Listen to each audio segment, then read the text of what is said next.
हरे कृष्णा। परम भगवान श्री कृष्ण को प्रिय है पुरुषोत्तम मास, और ऐसे पवित्र पुरुषोत्तम मास यानी कि अधिक मास में आती है परमा एकादशी। और इसी परमा एकादशी की आप सबको बहुत सारी शुभकामनाएं। इस बार 11 जून 2026 को हम परमा एकादशी का पालन कर रहे हैं। ये अत्यंत पुण्य फल प्रदायिनी, सर्वश्रेष्ठ और हमारी आध्यात्मिक यात्रा को मजबूती से आगे बढ़ाने वाली एकादशी है। इस एकादशी व्रत का पालन करके मनुष्य अपने सहस्त्रों जन्मों के पापों का नाश कर सकता है, अधिक से अधिक पुण्य फल प्राप्त कर सकता है और परम भगवान श्री कृष्ण की विशेष कृपा प्राप्त कर सकता है। तो चलिए इसी परमा एकादशी के उपलक्ष्य में हम उससे जुड़ी हुई इस सुंदर पौराणिक कथा का श्रवण करते हैं। आइए आज की परमा एकादशी व्रत कथा आरंभ करते हैं। नारद पुराण में वशिष्ठ मुनि कहते हैं, तावत् पापानि देहेऽस्मिन् तिष्ठन्ति मनुजाधिप यावन्नोपवसेचन्तु पद्मनाम दिनं शुभम। इसका अर्थ है कि हे राजन, जो व्यक्ति भगवान हरि जिनकी नाभि कमल सदृश हैं, उनके पवित्र दिन एकादशी में उपवास नहीं करता, उसके शरीर में सभी पाप बने रहते हैं। तो चलिए परम पवित्र इस पुरुषोत्तम मास में श्रवण करते हैं परमा एकादशी व्रत कथा। अधिक मास के कृष्ण पक्ष में आती है परमा एकादशी। इस एकादशी की महिमा का वर्णन स्वयं भगवान श्री कृष्ण करते हैं। एक समय युधिष्ठिर महाराज ने भगवान श्री कृष्ण से पूछा, हे मधुसूदन, पुरुषोत्तम मास के कृष्ण पक्ष में कौन सी एकादशी आती है और इसका पालन करने की विधि क्या है? कृपया मुझे इस विषय में विस्तार पूर्वक बताएं। ये सुनकर पूर्ण पुरुषोत्तम भगवान श्री कृष्ण ने उत्तर दिया, हे राजन, पुरुषोत्तम मास के कृष्ण पक्ष में आने वाली एकादशी को परमा एकादशी के नाम से जाना जाता है, क्योंकि ये सर्वोपरि परम आध्यात्मिक फल प्रदान करने वाली और जन्म तथा मृत्यु के चक्र से मुक्ति दिलाने वाली भी है। इस विषय में अब मैं आपको एक पौराणिक कथा सुनाता हूँ, ध्यान पूर्वक सुनिए। अनेक वर्षों पूर्व काम्पिल्य नगर में एक धार्मिक स्वभाव वाला ब्राह्मण रहता था, जिसका नाम सुमेध था। उसकी एक सुंदर और पतिव्रता पत्नी भी थी, जिसका नाम था पवित्रा।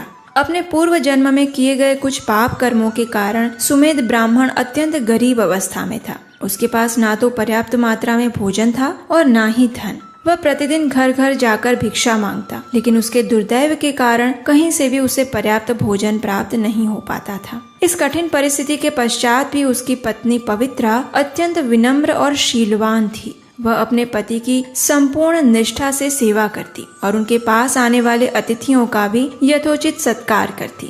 अतिथि सेवा के चलते कई बार उसे भूखा ही सोना पड़ता और इस कारण से उसका सुंदर शरीर अब धीरे धीरे दुर्बल और शुष्क होता जा रहा था। अपनी पत्नी की इस दुर्दशा को देखकर सुमेध ब्राह्मण ने अपनी पत्नी से कहा, हे प्रिय, मैं धनवान लोगों के पास भिक्षा मांगने के लिए जाता हूँ, लेकिन मुझे कहीं से भी पर्याप्त दान प्राप्त नहीं होता। पर्याप्त धन और संपत्ति के बिना गृहस्थ जीवन में संघर्ष उत्पन्न होता है। इसलिए हे मेरी प्रिय पत्नी, यदि तुम मुझे आज्ञा दो तो मैं विदेश जाकर कुछ धन उपार्जन करके आना चाहता हूँ, जिससे कि हमारी इस कष्टमय स्थिति का अंत हो सके। जो व्यक्ति उत्साह पूर्वक प्रयत्न करता है उसे सफलता अवश्य मिलती है, लेकिन जो व्यक्ति अपने भाग्य को स्वीकार करके बैठ जाता है और प्रयास नहीं करता, वह आलसी माना जाता है। अपने पति के वचनों को सुनकर सुमेध की पत्नी पवित्रा ने अपने नेत्रों में अश्रुओं के साथ कहा, हे पतिदेव, आप सबसे अधिक विद्वान और ज्ञानी हैं। मैं जानती हूँ कि व्यक्ति ने अपने पूर्व जन्म में जितनी मात्रा में दान दिया होता है, उतनी ही मात्रा में उसे अगले जन्म में धन की प्राप्ति होती है, और जिसने किसी भी प्रकार का दान नहीं दिया होता, वह व्यक्ति सुवर्ण के सुमेरु पर्वत पर होने के बाद भी निर्धन रहता है।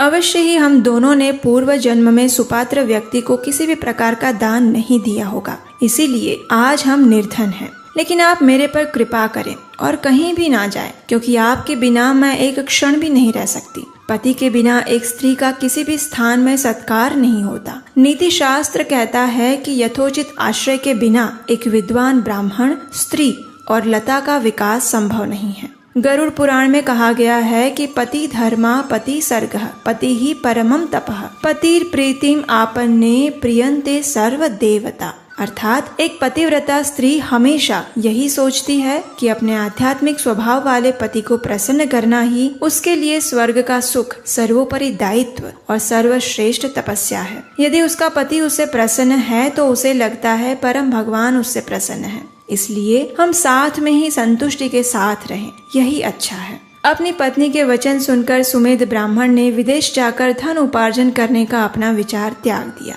अब एक दिन क्या हुआ कि महान ऋषि कौंडिल्य उनके घर पर आए। उनको देखकर दोनों पति पत्नी अत्यंत प्रसन्न हुए। उन्होंने ऋषि कौंडिल्य को दंडवत प्रणाम किया और उनका यथोचित स्वागत सत्कार किया। अपनी क्षमता के अनुसार उन्होंने ऋषि को पूर्ण संतुष्टि होने तक भोजन प्रदान किया। ऋषि कौंडिल्य जब ब्राह्मण दंपति की सेवा से पूर्ण संतुष्ट हुए तो पवित्रा ने विनम्रता से हाथ जोड़कर ऋषि से कहा, हे महान तपस्वी ऋषिवर, कृपया आप हमारा मार्गदर्शन करें कि जो व्यक्ति अपने पूर्व जन्म में दान न देने के कारण इस जन्म में निर्धन हो, उसकी इस दरिद्रता का अंत कैसे हो सकता है। हमारी इस दरिद्रता का कोई निवारण बताएं। मेरे पति मेरा त्याग करके धन उपार्जन हेतु विदेश गमन करना चाहते हैं, लेकिन मैं इस बात से सहमत नहीं हूँ। आप तो परम विद्वान हैं। आपके आगमन और दर्शन मात्र से हमारे दुर्भाग्य का अंत हो गया है। कृपया आप हमें मार्गदर्शन दें कि कौन से व्रत का पालन करके, किस तपस्या के द्वारा और किस माध्यम से हम अपने इस दुखमय स्थिति से बाहर आ सकते हैं। ब्राह्मण पत्नी के वचन सुनकर ऋषि कौंडिल्य ने कहा, पुरुषोत्तम मास के कृष्ण पक्ष में आने वाली परमा एकादशी पूर्ण पुरुषोत्तम भगवान श्री हरि को अत्यंत प्रिय है। इसका श्रद्धा और निष्ठा पूर्वक पालन करने से ये हर प्रकार के भौतिक और आध्यात्मिक सुख प्रदान करती है। इस एकादशी के दिन साधक को भगवान के पवित्र नामों का जप, कथा और कीर्तन करने चाहिए। एक समय कुबेर द्वारा इस एकादशी का पालन किया गया था और उससे प्रसन्न होकर शिवजी ने उन्हें देवताओं का कोषाध्यक्ष बना दिया था। राजा हरिश्चंद्र ने जब उसकी पत्नी और बालक को बेच दिया था तो उसके बाद इस व्रत का पालन किया था, जिसके परिणाम स्वरूप उन्हें अपना राज्य पुनः प्राप्त हुआ और अपने जीवन काल के दौरान उन्होंने सुख पूर्वक राज्य किया था। इस प्रकार कौंडिल्य ऋषि ने पवित्रा और सुमेध ब्राह्मण को परमा एकादशी का पालन किस प्रकार किया जाए उसके विषय में मार्गदर्शन दिया। ऋषि द्वारा दिए गए मार्गदर्शन के अनुसार सुमेध ब्राह्मण और उसकी पत्नी पवित्रा ने श्रद्धा पूर्वक परमा एकादशी व्रत और उपवास का पालन किया